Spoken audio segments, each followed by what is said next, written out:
Best moral stories. Ramavaram గ్రామంలో శివయ్య పార్వతీ దంపతులకు గణేష్ అని కొడుకున్నాడు. శివయ్యకు కాస్త మతిమరుపు. తన మతిమరుపుతో అందర్నీ కడుపుబ్బా నవ్విస్తూ ఉంటాడు. శివయ్యకు తన ఊర్లో మంచి గౌరవం ఉంటుంది. కాని మతిమరుపు వలన అందరూ అతను చేసే పనులకి నవ్వుతూ ఉంటారు.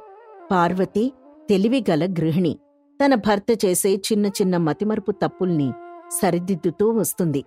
ఒకరోజు శివయ్య బయటకు వెళ్లడానికి బయలుదేరుతూ ఉంటాడు. స్నానం చేసి చొక్కా వేసుకుంటూ, అవును, నేనెక్కడికి బయలుదేరుతున్నాను? అసలెందుకు బయలుదేరుతున్నాను అని అనుకుంటూ తన భార్య పార్వతిని పిలుస్తాడు. పార్వతి అతని దగ్గరకు వస్తుంది. ఏంటండి, ఎందుకు పిలిచారు? అది కాదు పార్వతీ, నేనెక్కడికో వెళ్దామని స్నానం చేసి బయలుదేరుతున్నాను. తీరా స్నానం పూర్తయిన తర్వాత ఎక్కడికి వెళ్లాలో మర్చిపోయాను. నీకేవైనా గుర్తుందా? పార్వతి తనకి తెలిసినా కూడా తన భర్తని కాసేపు ఆట పట్టిస్తుంది. ఏమోనండి, మీరెక్కడికి వెళ్లాలనుకున్నారో నాకేం తెలుసు. అయినా మీరెక్కడికి వెళ్లి ఏం రాచకార్యాలు చేస్తారు? నాకు మాత్రం తెలుసా? నేనెక్కడికి వెళ్లాలని బయలుదేరుతున్నాను. దయచేసి నాకు గుర్తు చేయవే, నీకు పుణ్యం ఉంటుంది. అయినా నీకు తెలియకుండా నేనేమీ చేయనన్న సంగతి నీకు తెలుసు కదా. పార్వతి నవ్వుతూ ఉండగా శివయ్యకు అర్థమవుతుంది. ఇదిగో, నువ్వు నవ్వుతున్నావంటే నీకు తెలుసు. త్వరగా చెప్పవే. అయ్యా మతిమరుపు మహానుభావ, మీరు కూరగాయలు తేవడానికి సంతకు బయలుదేరుతున్నారు. త్వరగా రండి, మీ కట్లు వేసి పెడతాను. తిని కూరగాయలు తీసుకొద్దురుగాని. ఓహో, అదా సంగతి. సరే, నువ్వు అట్లు వేయి, నేనొస్తున్నాను అనేసరికి పార్వతి నవ్వుకుంటూ వంటగదిలోకి వెళ్లి అతని కోసం అట్లు వేసి పెడుతుంది. తను తిని కూరగాయలు తేవడానికి ఒక సంచి తీసుకుని సంతకు వెళ్తాడు. సంతకు వెళ్తూ ఉండగా దారిలో అతని కొడుకు గణేష్ బయటికి వెళ్లి తిరిగొస్తూ ఎదురు పడతాడు. రేయ్ గణపతి, ఎక్కడికి వెళ్ళొస్తున్నావు? నాన్నా, నా పేరు గణపతి కాదు, గణేష్. అది ముందు గుర్తుపెట్టుకోండి. గణేష్ అన్నా గణపతన్నా ఒకటే కదరా. రెండూ ఆ బుజ్జ గణపయ్య పేర్లే. మీరు నా పేరు మర్చిపోయి దాన్ని కప్పిపుచ్చుకోవడానికి మరేదో మాట్లాడుతున్నారు. సరేగాని, ఎక్కడికి వెళ్తున్నావు? ఇంకెక్కడికి వెళ్తాను? పొలం నుంచి ఇంటికి వెళ్తున్నాను. సరే, ఎలాగో ఇంటికి వెళ్తున్నావు కదా, ఈ సంచి ఇంట్లో పెట్టు, దేనికైనా పనికొస్తుంది అని తన చేతిలో ఉన్న సంచిని గణేష్కిచ్చి ఇంటికి పంపిస్తాడు.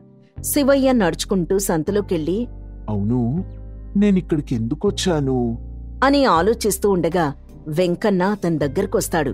శివయ్య గారు, బావున్నారా? బాగున్నాను. మీరెలా ఉన్నారు సీనుగారు? అయ్యో, మీరు నా పేరు మర్చిపోయినట్టున్నారు. నా పేరు సీను కాదు, వెంకన్న. వెంకన్నైనా శ్రీనివాసుడైనా రెండూ ఆ 7 కొండలవాడి పేర్లే కదా. అవునవును, చాలా బాగా చెప్పారు. ఆ 7 కొండలవాడికి మొక్కుకుంటేనే నేను పుట్టానని మా అమ్మ నాకు ఆ దేవుడి పేరే పెట్టింది. చూసావా, నువ్వు మర్చిపోయిన దాన్ని నీకు నేను గుర్తు చేశాను. అవునండి, భలే గుర్తు చేశారు. అది సరేగాని, ఏంటిలా వచ్చారు? శివయ్య తనెందుకొచ్చాడో మర్చిపోతాడు. శివయ్య అటూ ఇటూ చూసి చుట్టూ కూరగాయలుండడాన్ని గమనించి, నేను కూరగాయలు కొనడానికొచ్చాను. మరీ కూరగాయలు తీసుకువెళ్ళడానికి సంచేమీ తేలేదేంటి? శివయ్య ఆలోచనలో పడతాడు. కూరగాయలు ఎలా తీసుకుని వెళ్లాలా అని మనసులో ఇలా అనుకుంటాడు. ఇప్పుడు నేను సంచి మర్చిపోయాను అని చెప్తే ఈ వెంకన్న నేను మతిమరుపు వాడినన్నవుతాడు. ఏదో ఒకటి చెప్పి ఇక్కడి నుంచి తప్పించుకోవాలి. సర్లేండి, సంచి మర్చిపోయి ఉంటారు. నా దగ్గరుంది, ఇవ్వమంటారా? అబ్బెబే, అక్కర్లేదు.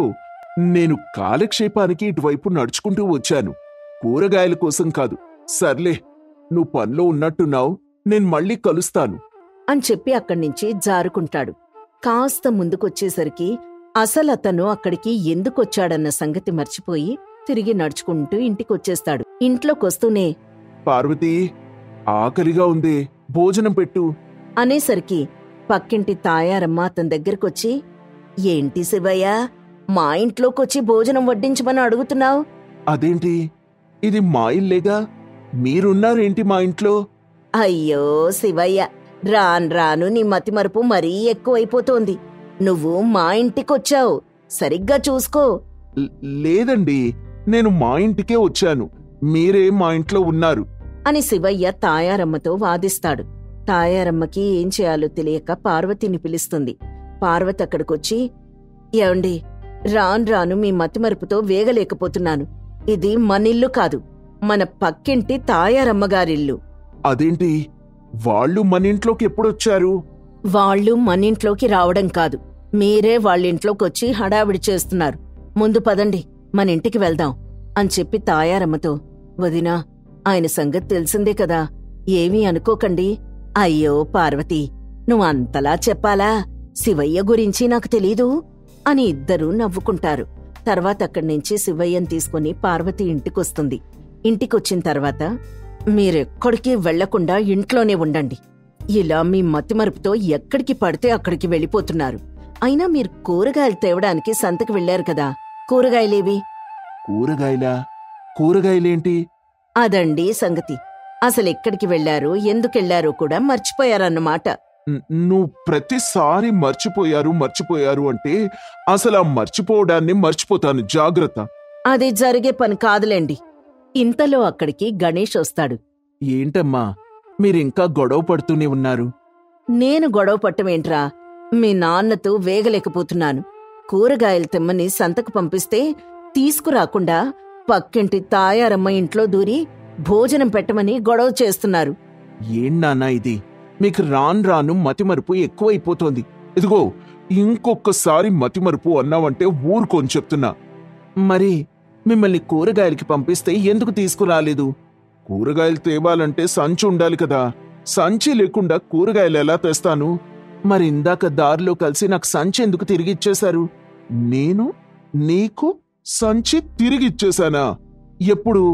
అదండి సంగతి. సంచి నీకిచ్చి పంపించేసి కూరగాయలు తీసుకురాకుండా చేతులూపుకుంటూ పక్కింట్లో దూరారు. పక్కింట్లోకి ఎందుకెళ్లారు నాన్నా? మా నిల్లు కూడా మర్చిపోయారా? అంటే అది అది అంటూ నీళ్లు నవ్వుతాడు శివయ్య. అతని పరిస్థితి చూసి పార్వతి, గణేష్ నవ్వుకుంటారు. పార్వతి గణేష్ని కూరగాయలు తెమ్మని పంపిస్తుంది. తర్వాత రోజు రాత్రి శివయ్య భోజనం పూర్తి చేసుకుని ఆరుబయట కూచుని కూని రాగాలు తీస్తూ ఉంటాడు. పక్కింటి పిల్లలు రాజేష్, సురేష్ ఇద్దరూ అతని దగ్గరకొచ్చి, తాతా, మనం దాగుడుమూతలు ఆడుకుందాం, వస్తావా? అరే, నన్ను బాబాయ్ అనో పెదనాన్ననో పిలవండి, అంతేగాని తాత అని నన్నప్పుడే ముసలివాణ్ణి చేయకండ్రా. అది సరే తాత, మనం దాగుడుమూతలు ఆడుకుందాంరా. సరే పదండి, ఎలాగో నాకే పని లేదు, మీతోనైనా కాలక్షేపంగా ఉంటుంది అని శివయ్య పిల్లలిద్దరితో దాగుడుమూతలాట ఆడుతూ ఉంటాడు. ఇంతలో అక్కడికి పార్వతొచ్చి, సరిపోయింది సంబడం, రాజకార్యాలన్నీ అయిపోయాయి, ఇప్పుడు పిల్లలతో ఆటలు మొదలు పెట్టారా? ఏదో కాలక్షేపానికి లేవే, దీనికి కూడా నన్ను ఆడిపోసుకోవాలా? పిల్లలు, మీ తాతకి అప్పుడప్పుడు గుర్తు చేస్తూ ఉండండి, లేకపోతే ఏం చేస్తున్నాడో తెలియక ఎటో వెళ్ళిపోతాడు. శివయ్య పిల్లలతో ఆటలాడుతూ ఉండగా దారిలో ఒకచోట దొంగతనం జరుగుతుంది. ఊరి జనమందరూ దొంగను తరుముకుంటూ వస్తూ ఉంటారు. దొంగ వారికి దొరక్కుండా పారిపోతూ ఉండగా పిల్లలతో దాగుడుమూతలాడుతున్న శివయ్య ఆటలో భాగంగా ఆడుతూ అటుగా వచ్చిన దొంగను గట్టిగా పట్టుకుంటాడు.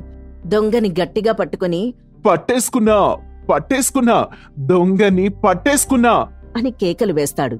ఇంతలో అటువైపుగా వచ్చిన జనం దొంగని పట్టుకుని దేహశుద్ధి చేస్తారు. దొంగని పట్టుకున్నందుకు జనమంతా కలిసి శివయ్యని అభినందిస్తారు. శివయ్య, నువ్వు చాలా ధైర్యవంతుడివి. ఈ దొంగని మేం చాలాసేపటి నుంచి పట్టుకోవడానికి చాలా ప్రయత్నాలు చేశాం. చివరికి నీకు దొరికాడు. నువ్వు చాలా చాకచక్యంగా దొంగని పట్టుకున్నావు. శభాష్ శివయ్య, శభాష్. అసలక్కడ ఏం జరుగుతుందో తెలియక శివయ్య సతమతమవుతూ ఉండగా పార్వతీ, గణేష్ అతని దగ్గరకొచ్చి ఇలా అంటారు. ఏవండి, మీలో ఇంత ధైర్యవంతుడున్నాడని నాకిప్పటివరకు తెలీదు. ధైర్యమా పాడా? నేనేదో పిల్లలతో ఆటలాడుకుంటూ ఉంటే వాడొచ్చి నాకు దొరికిపోయాడు. నేనేదో వాణ్ణి ధైర్యంగా పట్టుకున్నానని అందరూ నన్ను అభినందిస్తున్నారు.